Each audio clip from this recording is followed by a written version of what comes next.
আমি প্রিয়াঙ্কা, তোমাদেরকে আমার নতুন একটা ব্লগ ভিডিওতে স্বাগত জানাই। আমার সেরকম বাড়ি থেকে সেরকম বেরোনো হয় না, বাড়িতে টুকটাক যা কাজকর্ম থাকে সেগুলো মোটামুটি তোমাদের সাথে শেয়ার করি। দেখো সকালবেলা গরমের রোদ যেহেতু মাথার উপর চড়ে বসেছে, এইদিকে দেখো গাছে একটা জবা ফুল কীভাবে হাওয়াতে দুলছে। তা সকালবেলা কাজকর্ম মিটিয়ে পিসির বাড়ির এখানে বসে আছি। আর এই দেখো এই ভাই মানে এই ঈশানের নাম, এ কী সুন্দর দুলছে দোলনা। ও দোলনা দুলতে ভীষণ ভালোবাসে। ওইদিকে আমার দিদির মেয়ে ওকে দোলনা দোলাচ্ছে। আর এই আমার বাড়ির পাশেই বাড়ি, আমার একটা দাদার ছেলে। হ্যাঁ, এদিকে দেখো মা সকালবেলা খিচুড়ি বানিয়ে দিয়েছে। এবার খিচুড়ির রঙটা এরকম কেন সেটাই বলি।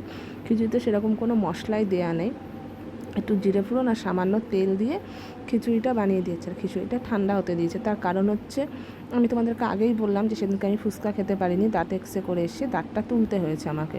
তাই অগত্যায় পরে দাঁতটা তোলা হয়েছে যেদিনকে, তার পরের দিন এরকম অগত্যায় পরে খেতে হচ্ছে আমাকে।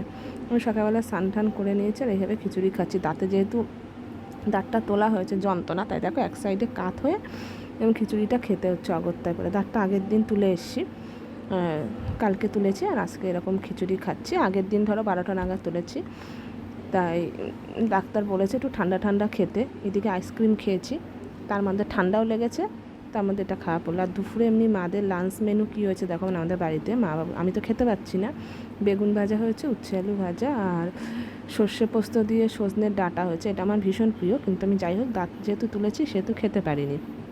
আর এইদিকে দেখো ডাল হয়েছে, আর হচ্ছে গিয়ে আলু দিয়ে মাছের ঝোল হয়েছে পাতলা করে। তা দুপুরবেলা দেখো এটা লাঞ্চ মেনু ছিল। আর এদিকে আমার দিদির মেয়ে আইসক্রিম খেয়ে নিচ্ছে। এবার আইসক্রিমটা যে আমি বললাম না দাঁত তুলেছে, আইসক্রিম আনা হয়েছে অনেক, ও আমাকে দেবে বলেছে আইসক্রিম, কিন্তু না দিয়ে ও আইসক্রিমটা খাচ্ছে। আর যদিও আমি কোন আইসক্রিমটা খেতে পারবো না, দাঁতে যেহেতু ব্যথা রয়েছে, আমি এই বাটি আইসক্রিমই খেয়েছি। আর গরমের দিনে কান্না আইসক্রিম খেতে ভালো লাগে। আর সত্যি কথা বলতে আমি অন্যান্য ব্র্যান্ডের আইসক্রিম সেরকম খাই না, আমার ভালো লাগে না সেরকমই, আমুলের আইসক্রিমটা একমাত্র ভালো লাগে খেতে, তাই খেয়েছে। আর এইদিকে পাশে যেহেতু বোনদের কালকে ঈদ, সেহেতু ওরা আমার দিদির কাছে মেহেন্দি পড়তে এসছে। তো আমার দিদি চেয়ারের উপরে পা তুলে দিয়ে বসে ওদেরকে মেহেন্দি পরাচ্ছে। দিদি ভালোই মেহেন্দি পরায়, দিদিদেরকে মেহেন্দি পরাচ্ছে। সাবিনার পরা হয়ে গেলে তারপরে সেইনাকে মেহেন্দি পরিয়ে দেবে। আর এইদিকে দেখো মোটামুটি মেহেন্দি পরানো কমপ্লিট হয়ে গেছে। আর এদিকে রাত হয়েছে, যেহেতু এই যে শনি ঠাকুর প্রস্থান করছে, এটা যেহেতু সবাই বলছে ইউটিউবে ফেসবুকে উঠেছে, তাই দিদি এই প্রদীপটা নিয়ে এসছে। এবার প্রদীপের একটা কাহিনী বলি। প্রদীপটা আমাদের বাড়িতে মাটির প্রদীপ ছিল না, দিদি হাবড়া থেকে বাড়িতে আসার সময় নিয়ে এসছে প্রদীপটা। আর যেহেতু টাইমটা শেষ হয়ে যাচ্ছিলো, দিদি মোটামুটি আমাদের দোলবেদি থেকে দৌড়াতে দৌড়াতে মাটির প্রদীপ আর তেল নিয়ে এসছে। এবার দিদির অবস্থা দেখো, দিদি হাঁপিয়ে গেছে, ওই যে ব্যাগ হাতে জুতো